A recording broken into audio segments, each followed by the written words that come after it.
মৰমৰ ছাত্ৰ-ছাত্ৰীসকল, তোমালোকক মই মোৰ ইউটিউব চেনেল বৰ্ণিল দা ভাইব্ৰেণ্টলৈ স্বাগতম জনাইছোঁ। আজি মই মোৰ পাঠ আৰম্ভ কৰাৰ আগেয়ে তোমালোকক মই কেইখনমান ছবি দেখুৱাইছোঁ। এই ছবিকেইখন তোমালোকে ভালকৈ মন কৰাচোন বাৰু। তো কি দেখিছা? এইবিলাক আমাৰ নিত্য ব্যৱহাৰ্য কিছুমান সামগ্ৰীৰ ছবি, নহয়নে? এই সামগ্ৰীসমূহ আমি পাবৰ বাবে কি কৰিব লাগে বাৰু? এই সামগ্ৰীসমূহ যেতিয়া আমি পাবলৈ খোজোঁ তেতিয়া আমি নিশ্চিতভাৱে কোনো দোকানলৈ বা বজাৰলৈ ওলাই যাব লাগে, নহয়নে? আৰু বজাৰৰ পৰা যেতিয়া আমি এই বস্তুখিনি ক্ৰয় কৰোঁ, আমাৰ দৰকাৰী যিবিলাক সামগ্ৰী যেতিয়া ক্ৰয় কৰোঁ তেতিয়া আমি বিক্ৰেতাক তাৰ বিনিময়ত মুদ্ৰা পৰিশোধ কৰিব লাগে। অৰ্থাৎ আমি মুদ্ৰাৰ বিনিময়ত দ্ৰব্য সামগ্ৰীবিলাক বজাৰৰ পৰা ক্ৰয় কৰি আনোঁ, নহয়নে? কিন্তু আজিৰ পৰা বহুদিন আগে যেতিয়া মুদ্ৰাৰ প্ৰচলন নাছিলে তেতিয়া কিন্তু মুদ্ৰাৰ মাধ্যমত দ্ৰব্য সামগ্ৰী কিনিব লগা হোৱা নাছিলে। তেতিয়াৰ লোকসকলে কি কৰিছিলে? পণ্য বিনিময় প্ৰথা, বাৰ্টাৰ ছিষ্টেমৰ জৰিয়তে তেওঁলোকে দৰকাৰী বস্তুবোৰ ইজনে সিজনৰ পৰা সাল সলনি কৰি লৈছিলে, দ্ৰব্যৰ সলনি দ্ৰব্য বিনিময় কৰিছিলে। কিন্তু লাহে লাহে বিনিময় প্ৰথাত কিছুমান অসুবিধাই দেখা দিলে, যাৰ বাবে বিনিময় প্ৰথাৰ শেষত বিলুপ্তি ঘটিল। কিন্তু বৰ্তমানে আমাৰ অসমৰ মৰিগাঁও জিলাৰ জাগিৰোডৰ ওচৰৰ জোনবিলৰ পাৰত মাঘ বিহুৰ কেইদিনমান পিছতে বছৰি এখন মেলা অনুষ্ঠিত হয়।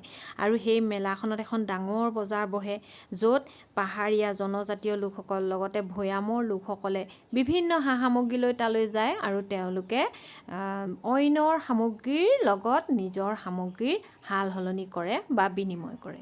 গতিকে আমি বজাৰ বুলিলে এনে এটা ব্যৱস্থাক বুজোঁ যিটো ব্যৱস্থাত মুদ্ৰাৰ মাধ্যমত সামগ্ৰী বা সেৱাৰ কিনা বেচা কৰা হয়। এইখিনিতে তোমালোকে সেৱানো কি তাকো জানি ল'ব লাগিব।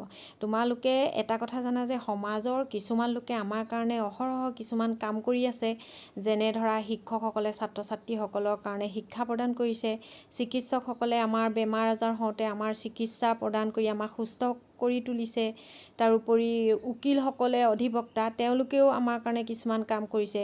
এইদৰে সমাজৰ লোকসকলে আমাৰ কাৰণে যিখিনি কাম কৰে সেই কামখিনিকে তেওঁলোকৰ সেৱা বুলি কোৱা হয়। আৰু তেওঁলোকৰ সেৱাৰ বিনিময়ত আমি তেওঁলোকক ফিজ বা মাননি দিওঁ, যিটো তেওঁলোকৰ সেৱাৰ মূল্য। এতিয়া আমি বজাৰৰ বিভিন্ন শ্ৰেণী বিভাজন সম্পৰ্কে চাওঁচোন আহা। বজাৰ বিভিন্ন প্ৰকাৰৰ আছে: দৈনিক বজাৰ, সাপ্তাহিক বজাৰ, পাইকাৰী বজাৰ, খুচুৰা বজাৰ, হকাৰে চলোৱা বজাৰ, শ্বপিং মল আদি। আৰু আজি মই এই পাঠটিত তোমালোকক কেৱল দৈনিক বজাৰ আৰু সাপ্তাহিক বজাৰৰ বিষয়েহে কিছু ধাৰণা দিবলৈ যত্ন কৰিম। প্ৰথমে আমি দৈনিক বজাৰৰ বৈশিষ্ট্যসমূহ মন কৰি লওঁ আহা। এনে বজাৰৰ দোকানসমূহ সপ্তাহৰ এটা নিৰ্দিষ্ট দিনত বন্ধ ৰাখি বাকী দিনবোৰত খোলা থাকে। খোলা আৰু বন্ধ কৰাৰ নিৰ্দিষ্ট সময় থাকে। দৈনিক বজাৰৰ দ্বিতীয়টো বৈশিষ্ট্য আমি এনেদৰে উল্লেখ কৰিব পাৰোঁ: এনে বজাৰৰ স্থায়ী ঘৰ থাকে, সেইবাবে এনে বজাৰত ঘৰ ভাড়া, বিজুলী শক্তি, কৰ্মচাৰীৰ বাবদ কিছু ব্যয় কৰিব লাগে। তৃতীয়তে, এনে বজাৰত ওজন ল'বৰ বাবে বিজ্ঞানসন্মত জোখ-মাখ পদ্ধতি ব্যৱহাৰ কৰা হয়। আৰু চতুৰ্থটো বৈশিষ্ট্য আমি এনেদৰে আগবঢ়াব পাৰোঁ: এনে বজাৰত প্ৰতিবিধ সামগ্ৰীৰ নিৰ্দিষ্ট দৰ থাকে, অৰ্থাৎ নিৰ্দিষ্ট দাম থাকে, আৰু গ্ৰাহকে সুবিধামতে দোকান পচন্দ কৰি ল'ব পাৰে। এইবাৰ আমি সাপ্তাহিক বজাৰ বা অৰ্ধ সাপ্তাহিক বজাৰৰ বৈশিষ্ট্যসমূহ মন কৰি লওঁ আহা। সাপ্তাহিক বজাৰ বা অৰ্ধ সাপ্তাহিক বজাৰৰ প্ৰথমটো বৈশিষ্ট্য হ'ল সপ্তাহৰ এটা বা দুটা নিৰ্দিষ্ট বাৰত কোনো নিৰ্দিষ্ট ঠাইত এই বজাৰবোৰ অস্থায়ীভাৱে বহে। এটা কথা মনত ৰাখিবা, অস্থায়ীভাৱে বহে। আৰু দ্বিতীয়টো বৈশিষ্ট্য হ'ল সাপ্তাহিক বজাৰত একেজাতীয় বস্তুৰ কেইবাখনো দোকান থাকে, সেইবাবে বস্তুৰ দাম কিছু সস্তা হয়। আৰু এনে বজাৰৰ তৃতীয়টো বৈশিষ্ট্য হ'ল সাপ্তাহিক বজাৰত স্থায়ী ঘৰ নাথাকে, সেইবাবে বিক্ৰেতাই সামগ্ৰী নিজৰ ঘৰতেই মজুত কৰে।